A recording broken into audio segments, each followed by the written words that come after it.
Então, olha só, pessoal. Paramos aqui, né, na parte aí sobre as tonsilas, ou seja, sobre as nossas amígdalas. Então, você falou assim, professora, eu vivo com infecção de garganta, como é que pode? Então, veja bem, o meu sistema imunológico, ele vai trabalhar a todo momento, tá? As nossas amígdalas, elas também fazem parte, então quando ficam endemasiadas, quando surgem placas, é o quê? Meu sistema tentando combater o corpo estranho.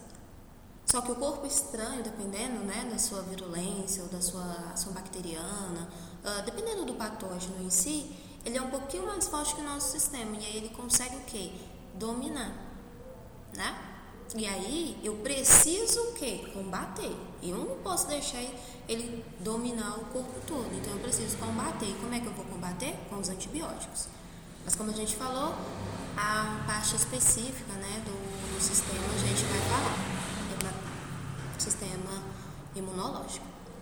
Então a gente sabe que as tonsilas, elas são as nossas amígdalas, ponto. Elas fazem parte do sistema imunológico? Sim. Elas ajudam a combater? Sim. E quando as minhas amígdalas não funcionam direito, o sistema imunológico baixa. E a gente vai ver o porquê, tá?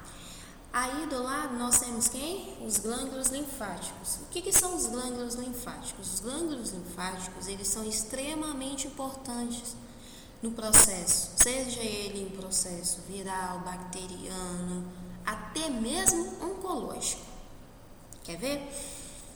O que são os glândulos? Os glândulos linfáticos são como se fossem os nódulozinhos que surgem atrás das nossas orelhas, axilas, virilha. E quando eu tenho o aparecimento desses carocinhos, eu tenho o quê? Dentro do organismo, a ação dele combatendo alguma coisa, eu não sei o que é. Pode ser um vírus, pode ser uma bactéria, pode ser qualquer patógeno que esteja atacando o meu organismo, ok? E esses glândulos linfáticos, eles vão ficar alterados. Exemplo, gripou, as amígdalas, não aconteceu nada, mas aqui atrás da orelha, ó, você sentiu um carocinho, entende?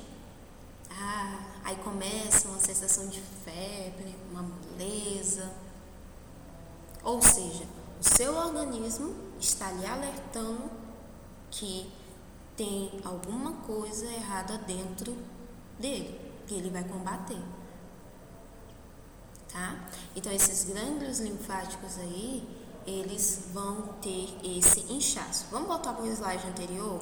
Olha só. Quando os glândulos linfáticos incham, formam-se as ínguas, ou seja, essas ínguas, elas dentro delas têm o quê? Por que formam caroço? Por que tem estes glândulos? Porque o meu sistema imunológico está tentando combater. Aí aparece uma febre, aparece um mal-estar. Quando ele consegue combater esse micro-organismo, né, esse patógeno, esse vírus, ele faz o quê? Ele tem um processo de fagocitação. Professor, o que é isso? Anota aí. Fagocitação. Fagocitação é um modo de englobar uma célula e eliminar.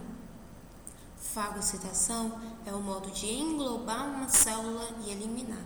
Lembra? Um vírus, uma bactéria, um protozoário. O meu sistema linfático, ele conseguiu englobar. Professora, onde fica o sistema linfático? Vamos ver. Não se preocupe. Quando eu consigo englobar uma bactéria, um protozoário, né, um patógeno que esteja ali na corrente, eu vou formar aí, olha só, esses inchaços, as minhas ínguas. E o que tem dentro dessas ínguas? Células mortas. Professora, eu estourei, não tinha nenhum, tinha um caroço aqui atrás da minha orelha, e não estourou e eu não vi nada de células mortas. Ele aparece, desaparece. Mas e nas axilas? E na virilha? É muito comum ter na virilha. Por quê? Retirada de pelo incorretamente, ficou o folículo aberto, pelinho cravou, voltou para dentro. Quando volta para dentro, quem vai trabalhar? O sistema linfático. E aí esse sistema, ele vai lá, vê que é um cabelinho pequeno É um corpo estranho, tá? Ele vai lá, se aproxima, engloba, tá ok? Engloba, o que é engloba? Abraça, vamos botar aí pra gente entender? Vai abraçar esse cabelinho que é um corpo estranho. Estou dando um exemplo da virilha, tá? E aí ele vai destruir. Quando ele destrói, ele forma o quê? Pus. Né? Surgimento de pus. Então, estes glândulos linfáticos, eles trabalham dessa maneira. Adiantando aí, eles ajudam na limpeza da corrente sanguínea. Tudo que são aí toxinas, né, que não podem estar percorrendo aí, eu tenho esse sistema linfático que faz essa limpeza. E o que vai surgir? As ínguas, né? Que é como eu consigo eliminar, ok? Então aí eu dei o exemplo do pescoço, mas eu tenho na virilha, eu tenho nas axilas. Apareceu uma íngua dolorosa, pesada, profunda, você tem que avaliar bem o local. E você tem que avaliar se você não vai ter febre, se você não vai ter moleza, se você não vai ter aí, né, processos gripais. Há uma infecção, eu só não sei de onde é, mas há uma infecção. Ok? Continuando aí, eu tenho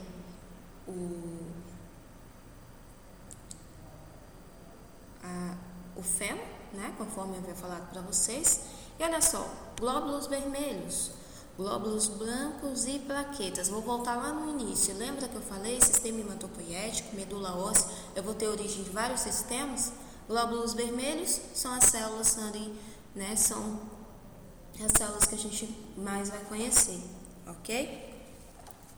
Glóbulos brancos, o que são glóbulos brancos? Aí, dentro desses glóbulos brancos, eu vou ter subdivisões que fazem parte do sistema, parte imunológica. E plaquetas. Para que plaquetas? Sistema antiplaquetário. Cada um tem sua função. Lembra que eu falei? Eu vou ter um tecido ou sistema que vai originar vários outros. Quais são esses vários outros? Quais são essas origens?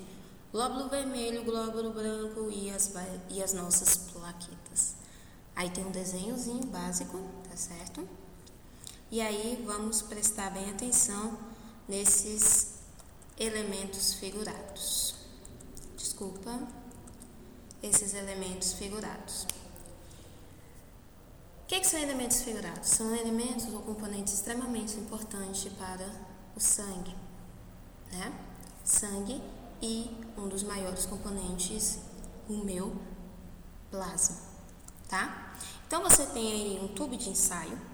O tubo de ensaio está representando plasma e os elementos figurados. Plasma, água, sais, compostos orgânicos. Elementos figurados, hemácias, leucócitos e plaquetas. Tá certo? Plasma. Vamos entender um pouquinho do plasma. Então, eu tenho aí o sistema sanguíneo e eu tenho um componente extremamente importante chamado de plasma. O que é o plasma? O plasma, ele faz parte de 55% do nosso sangue do corpo. Olha como ele é importante. E o que tem dentro dele que torna ele tão importante? Água, sódio, potássio, magnésio, cloro, bicarbonato, íons. Ok? Eu tenho essas ações, né? Água, sódio, potássio, magnésio, cloro, bicarbonato e íons. Cada um desses aí, cada um desses componentes vão fazer ações diferenciadas. O sódio, uma ação. Potássio, outra ação. Magnésio também. Gravem bem sódio e potássio porque eu vou rever lá no sistema cardiovascular. Eu preciso deles. Bom? Proteína. O que o plasma também tem? Proteína. Para que proteína? A proteína, ela vai manter o pH do nosso sangue. Ok? A pessoa dá muita informação, calma. A gente está falando do tecido sanguíneo. A gente falou da origem, sistema hematopoético. Mas eu preciso saber o que tem dentro desse sistema. Eu sei que é o sangue, eu sei que é o tecido, mas sim, e o que mais? Plasma.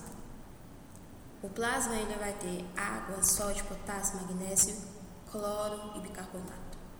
Eu também tenho proteínas. Para que servem as proteínas? As proteínas vão manter o pH do sangue, tá certo? Vai manter este pH sanguíneo. Proteínas, quais são elas? Já que ela mantém o pH, mas quais são elas? Albumina, fibrinogênio e imunoglobulinas. Albumina é extremamente importante, ok? Fibrinogênio, extremamente importante. E as imunoglobulinas também. Cada uma dessas proteínas, elas vão ter ações diferenciadas no organismo, tá? Cada uma dessas vai agir em ações diferenciadas. Professora, quais são? Não se preocupe, vamos dizer nas aulas mais à frente. O terceiro componente que eu tenho é o nutriente. Quais são os nutrientes? Glicose, AA, o que é AA? Aminoácidos, tá? Lipídios, vitaminas, minerais. E aonde que eu consigo tudo isso? A alimentação. Glicose você precisa, porque você precisa gerar energia. Qual energia? Energia para nossas células, tá? Olha só que interessante. A glicose, né, é fonte proveniente de alimentos. Quando você ingere um alimento, uma maçã, uma banana, né, quando você faz a ingestão de alimentos, esse alimento ele vai ser transformado. Quando a gente chegar no sistema digestivo, a gente vai retornar a esse sistema, né, de transformação. E a glicose, ela vai gerar a fonte energética. Qual é essa fonte energética? Escreve aí. ATP e ADP. Ok?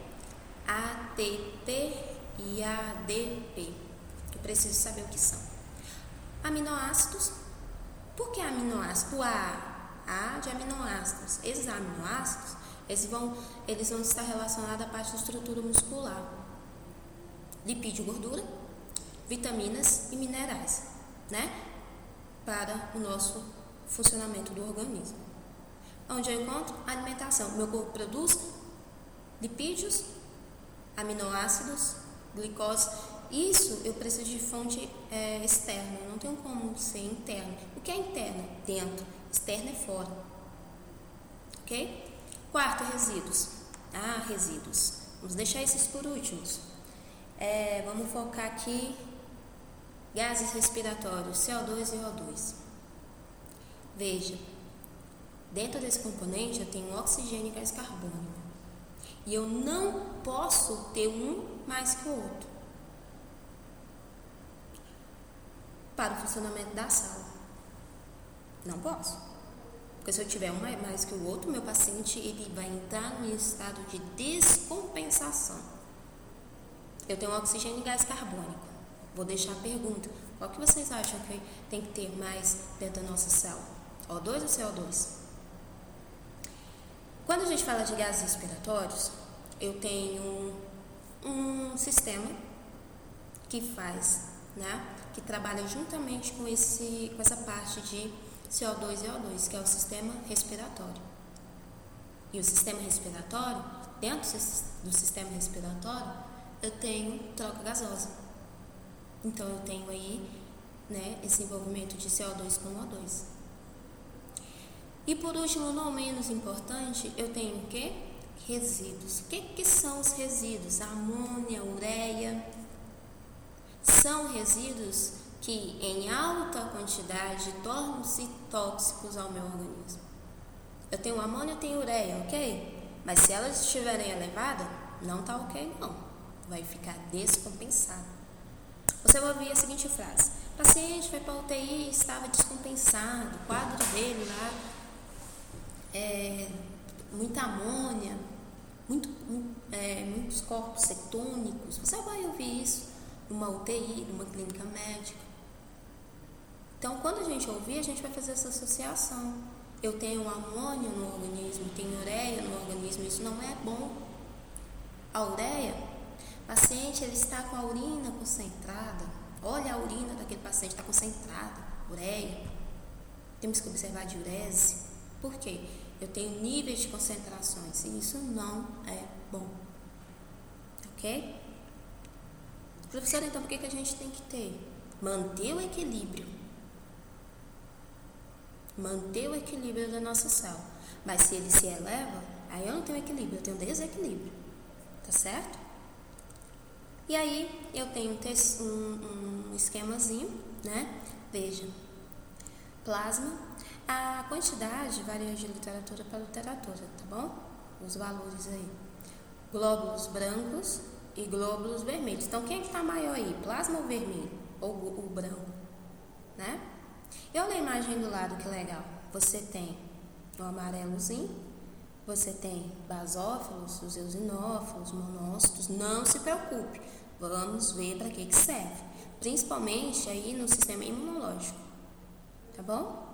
Linfócito, ó o plasma que é o amarelinho, plaquetas. Ah, cadê a hemácia? Olha aí as nossas hemácias, os glóbulos vermelhos, tá? Aí nós temos mais aí a estrutura, né? A porcentagem, tá bom? Se você reparar bem,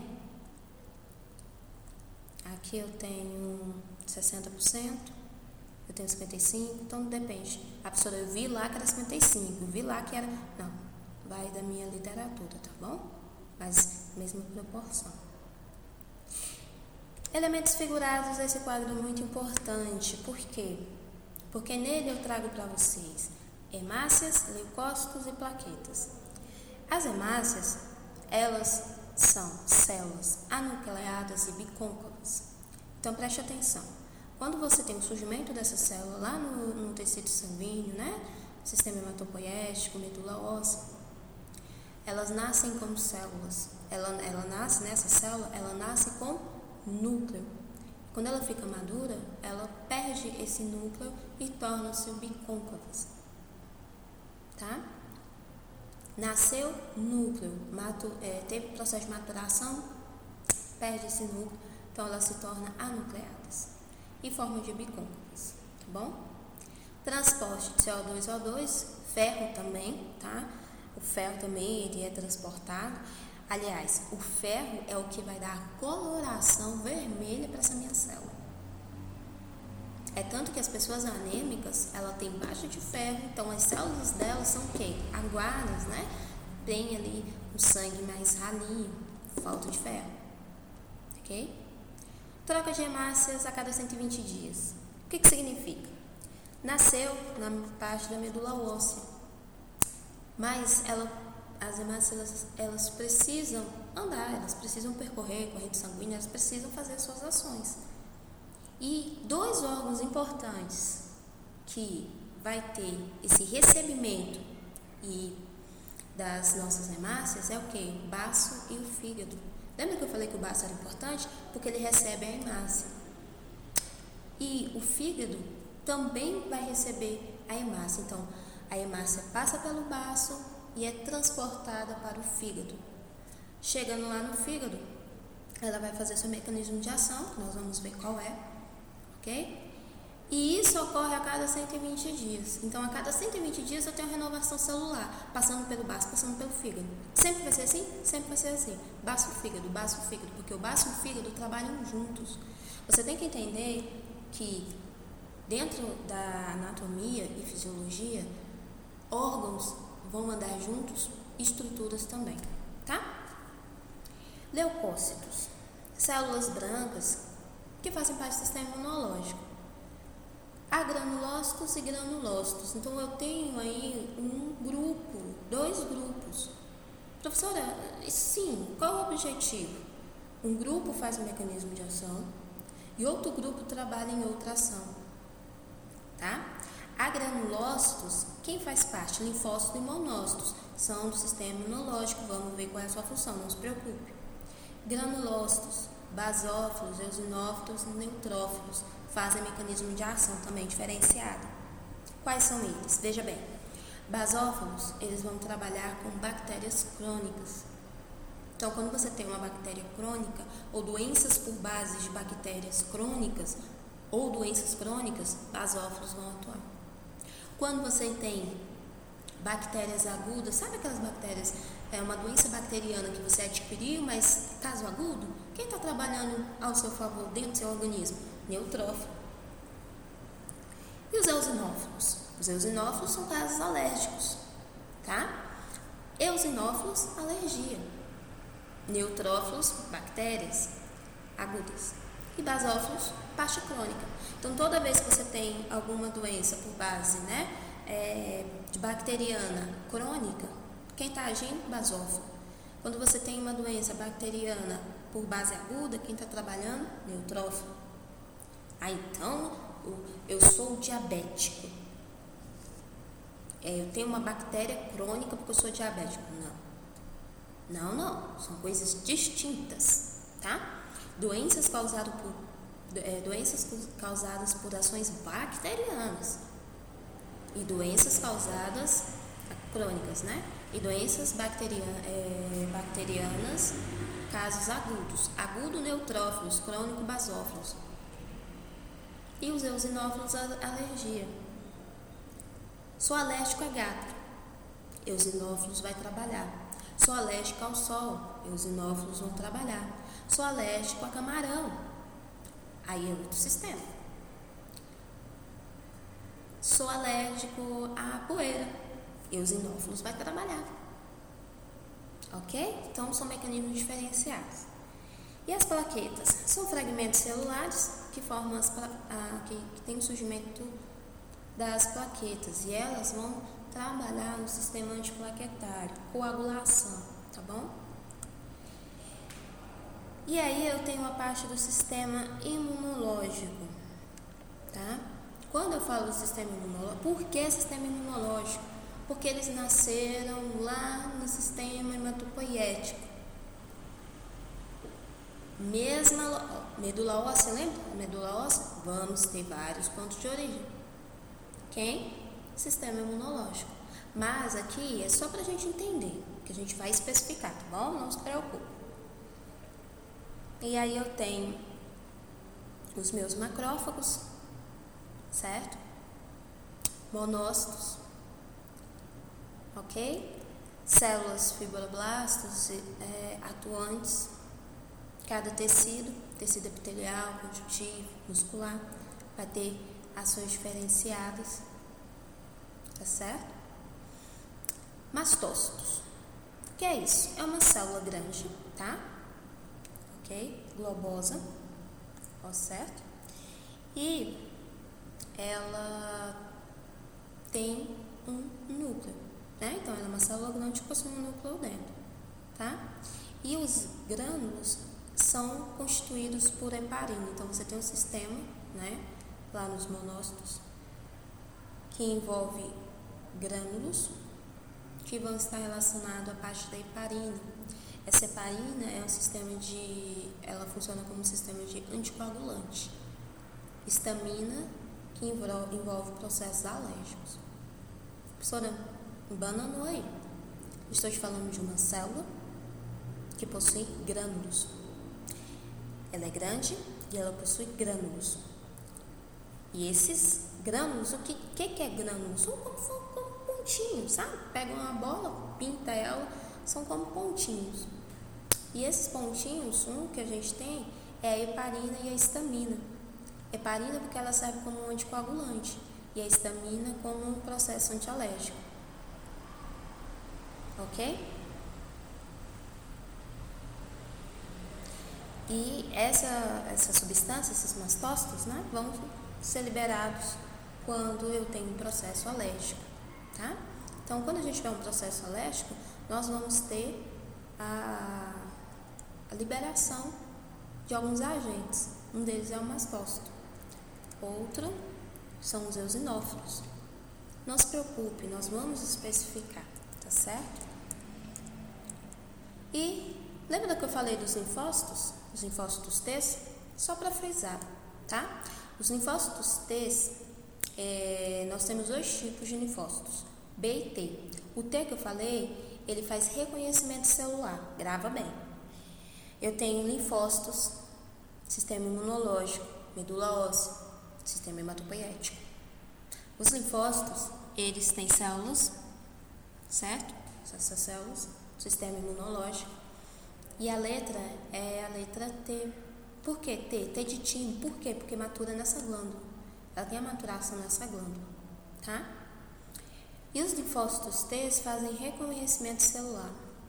E os linfócitos B produzem as imunoglobulinas. Professora, o que é isso? Eu estou falando das nossas imunoglobulinas, chamadas de, anotem aí, IgG, IgM, IgA, IgE. São imunoglobulinas. Nós precisamos dessas imunoglobulinas. Então eu tenho T que reconhece e B que produz. Por que precisa produzir? Porque eu preciso criar anticorpos. Eu preciso ter soldadinhos aqui no meu organismo. Por que soldadinhos? Para fazer uma comparação legal. Tá certo?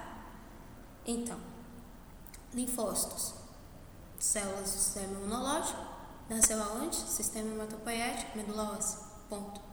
Esses linfócitos, eles vão ter dois, né? Vamos colocar, são dois irmãos. O primeiro é o linfócito T e o segundo é o linfócito B. B produz, T reconhece. B produz o quê? Imunoglobulinas. Quais são essas imunoglobulinas? Anota aí. IgG, IgM, IgA, IgE. Vamos saber a função de cada uma, tá? Linfócito T vai reconhecer o quê? Essas imunoglobulinas ou qualquer corpo estranho que há dentro do teu organismo, porque a função dele é reconhecer, certo? Plaqueta, sistema antiplaquetário, tá? Medula óssea, aí, formação de coágulos, processo, né? Ajuda no processo de coagulação sanguínea. Ah, professora, então, só vamos voltar aqui um pouquinho, ó. Então a heparina também tá aí junto? Prima irmã, tá? Então aí, juntinhos. Aqui nós temos a quantidade de plaquetas, tá? E um desenho bem legal. Coagulação sanguínea. O que acontece? Quando nós nascemos, nós tomamos uma vitamina K. A vitamina K, ela é um anticoagulante.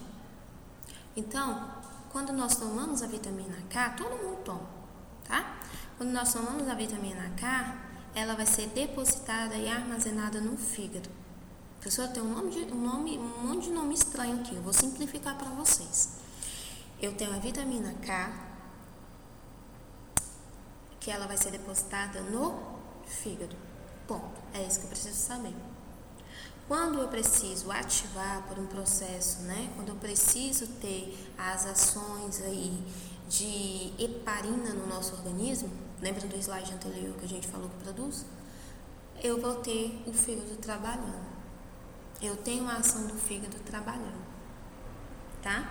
Então, o que a gente precisa focar?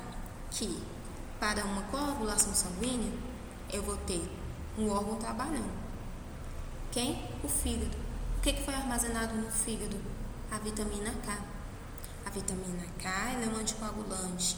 Então, ela se deposita no fígado e fica ali armazenada. E aí, quando acontece um processo de coagulação, um corte, uma perda sanguínea, você precisa estancar esse sangue de dentro para fora, inteiro. Aí a heparina, ela vai estar aí, atuando, junto com as minhas plaquetas. Lembra que você falou lá, professora, são irmãs? Ó, são da mesma família. Então, você precisa ter heparina, você precisa ter plaqueta. Porque ele precisa fazer esse estancamento. Ok? Você precisa ter aí para fazer esse estancamento. Pessoal, por que tem essa imagem? Eu quero que você fixe a vitamina K e o meu fígado, tá? Eles são extremamente importantes. Bom, pessoal, por hoje é só, tá? Qualquer dúvida vocês podem colocar, que aí a gente responde. É um conteúdo que é novo, tem palavras novas, tá? Mas é difícil de compreensão, porque você vai usar isso mais pra frente em outros sistemas, tá bom? Anatomia é uma matéria tranquila, fácil, mas requer que você tire as dúvidas. Não tenha medo de tirar as dúvidas, ok? Grande abraço e beijo.